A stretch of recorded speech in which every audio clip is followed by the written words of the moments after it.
Okay, and now let's address the other thing that Candace keeps saying that makes her sound really crazy.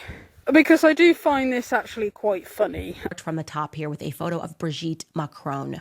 Real name, Jean-Michel Trogneux. That person that you are looking at on the right is not a woman. Okay? Here is a photo, by the way, just over the years, Jean-Michel Trogneux, as he became Brigitte. As I said, the evidence for this is overwhelming. That second photo, I believe they found a photo of him at a pride parade when he was just living as a homosexual man. That next photo is when the transition began, if I recall correctly, and that's a photo from the professor years. And the professor years of Brigitte Macron is when he statutorily Emmanuel Macron. Those are not the prerequisites, by the way. Like, to becoming a leader of a world country, you got to like be in drama class, like Zelensky. You got to be a homosexual, like a lot of them tend to be. And are the new prerequisites that you need to have something in your closet like this, and the entire state is going to work feverishly to protect the secret?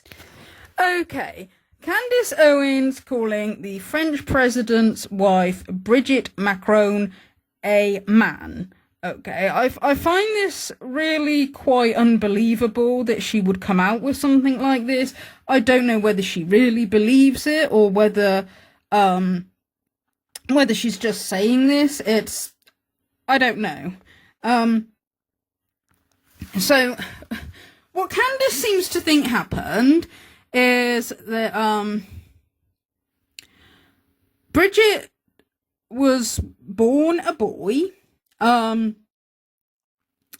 And then his sister died, and then he took the identity and became Bridget. Okay, so I mean, it kind of sounds like she's writing the plot for a film or something there, doesn't it? Okay, so yeah, she believes that that Bridget, I say it is a man because, as we've already heard, Candace denies the existence of trans women. So basically is calling the French president's wife, Brigitte Macron, a man. Okay, and claims that she's got a penis. Okay, that sounds a funny thing to say, she's got a penis, but there you go. All right. When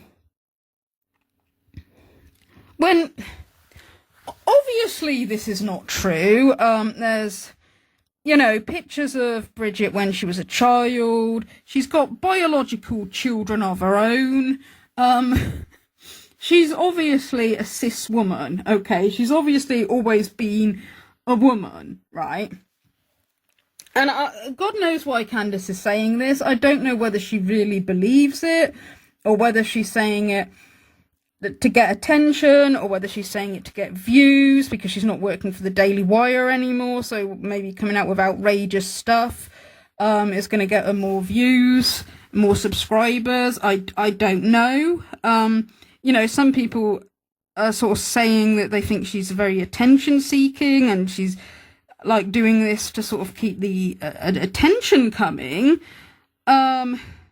Maybe, but then, like I said before, I don't understand why she wants attention in a way that makes her look crazy, okay? I understand that some people will say any attention is better than no attention, but I don't know, it's just that, like I said, Candace always came across to me like somebody who wanted to be an intellectual, or come across like an intellectual, okay? But I don't know, but then maybe she believes it. Maybe she has convinced herself of this. Like, if she needs to get attention, maybe she will convince herself of outrageous stuff. I don't know. Or maybe it's malicious. I don't know. I understand. This Bridget, she was like 40 years old when she met her husband, and he was only 15. So, I mean, some people are saying she's a predator. Some people are calling her a paedophile, which, okay, like, fair enough. If that's true, that's disgusting. I'm not trying to make the argument that Bridget is a nice person. I'm just saying that the claim that she's a man or was a boy is kind of ridiculous, right? But anyway, now Candace is being sued for defamation for saying this. But Candace is still doubling down. Okay, she's not giving in. And according to Candace Owens, she even had President Donald Trump phone her up and ask her to keep saying this about Bridget. Okay. Pick up the phone, and lo and behold, so here's what happened. I'm negotiating this thing. I'm negotiating Ukraine and Russia, and you wouldn't believe how many parts are part. It is President Donald J. Trump. He is calling me, and in true President Trump fashion, he jumps right into the narrative. We're not, hey, how you doing? He just jumps right into the narrative of exactly how this went down. I am literally, it is hard to catch my breath to comprehend that 4 days ago, I'm ending a series about Brigitte Macron, and the topic of conversation, no matter which way you want to slice it, is about Macron's wife's penis. I mean, there's no other way to say it, right? And so he just jumps right into the narrative. He's like, I'm negotiating. You wouldn't believe how many pieces this person wants this person, if this person wants this, and you have no idea how much is involved when you're trying to get one of these deals done, Anyways, I have Macron. I like Macron. We're speaking at the White House, and I'm walking him to his car. And, he says to me, Mr. President, can I speak to you for a second? I say, of course you can speak to me about anything. What's going on? Tells me that there's Secret Service all around them. There's SUVs. They're encircled. And Macron wants to have a little sidebar. And then Macron says to him, Mr. President, do you know Candace Owens? And I say, yes, of course I know Candace Owens. What's going on? And then the president says to me, you must be a very powerful person, Candace. We're talking about the president of France taking me aside to talk about your podcast. And then continues his narrative. And he tells me that Emmanuel Macron is requesting to his face that I stop speaking about his wife. And one of the things Trump said is he tells me, she's old and this is really, really impacting her. I'm listening, and he's one of Trump monologues. He's very funny. And then he said, I saw her, Candace, I saw her up close, and she looks like a woman to me. I had dinner with her at the top of the Eiffel Tower. And I explained to him that she has had this amazing doctor who specializes in transgenderism surgeries or feminization procedures. I'm talking to the president of the United States about this, guys. This is crazy. This is wacky. But I'm just giving it as good as I get. I'm just trying to get him to understand the truth. And then I explained to him why I don't feel so great about this request, because that's the more important part. You are requesting that I really, and despite your reasoning, which is very sound, that I stop telling the truth.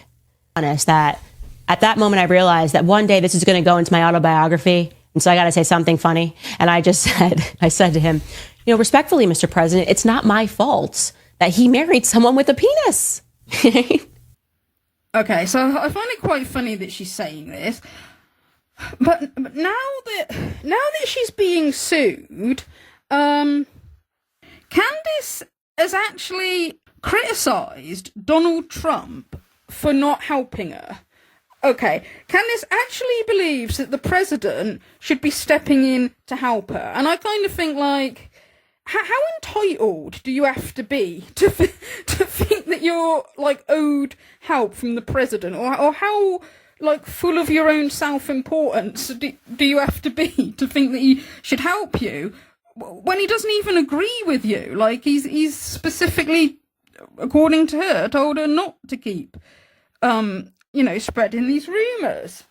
We know what is happening in this world, okay? That we have these perverts that not just have power, but they all cover each other. I was on Alex Jones this morning, and I was just venting my frustration. The more that I think about it, the more absurd it is that the Trump administration, who purports to care about free speech, that was what they ran on. Of course, they're not doing enough anymore. They're creating DEI for Israel, and pushing through laws to redefine anti-Semitism, but they pretended to care about free speech. And you had JD Vance, who went over there to Europe and gave a whole speech, tisk tisk, to all of you European leaders, that are no longer listening to what your constituents want and are instead punishing them for their speech. If the majority of your constituents think something, you can't create laws and punish them.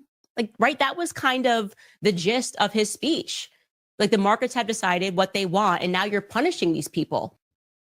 That's crazy, he said. America's going to be a leader. We don't believe in this. We won't support this. Then you have a literal European leader that is basically saying F you to the American Constitution, right? Emmanuel Macron and Brigitte are saying, you know what? We don't like that podcaster in America. And we are going to launch a lawsuit that's never been launched before, an unprecedented lawsuit to impoverish her for speaking. And both JD Vance and Trump have not issued a statement. In fact, where are the journalists even asking them to make a statement? Okay, a state leader is speaking about your constituent and launching a lawsuit and saying they're going to impoverish them for executing their First Amendment right. Where are you? Okay, but she seems to think he should help her. And she said it's because Donald Trump is in favor of freedom of speech. Okay, so that he should be standing up for Candace Owens' right for freedom of speech.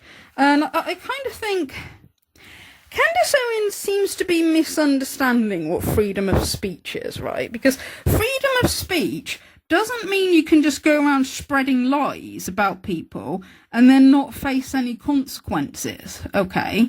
Because, yeah, Candace is entitled to her freedom of speech. She can say whatever she wants, but if she goes and says stuff that's not true, then people have a right to sue her, okay? Like, why does Candace think that she's the only one who should have rights? Like, you know, freedom of speech, Candace, you can say whatever you like, but also people have freedom to sue people if you're spreading lies about them, okay? So, yeah, that is really weird, I have to say. That, like, I'm surprised that Candace would come out with something as outrageous and weird as that. That Bridget does kind of look a bit masculine in the face, doesn't she? It'd be really funny if it actually turned out to be true. But, you know, obviously it's not. It's not true. I think there's proof beyond any reasonable doubt that Bridget is a woman. But also, she doesn't really have to prove anything. Like, if Candace is gonna make outrageous claims like this, she's the one who's supposed to prove it. Like, where's Candace's proof of all this? Because, again, it seems to be her feelings. And, like, you know, she's sounding really crazy coming out with something like this. It's like, it's really weird. I don't know. I don't get it. Not at all.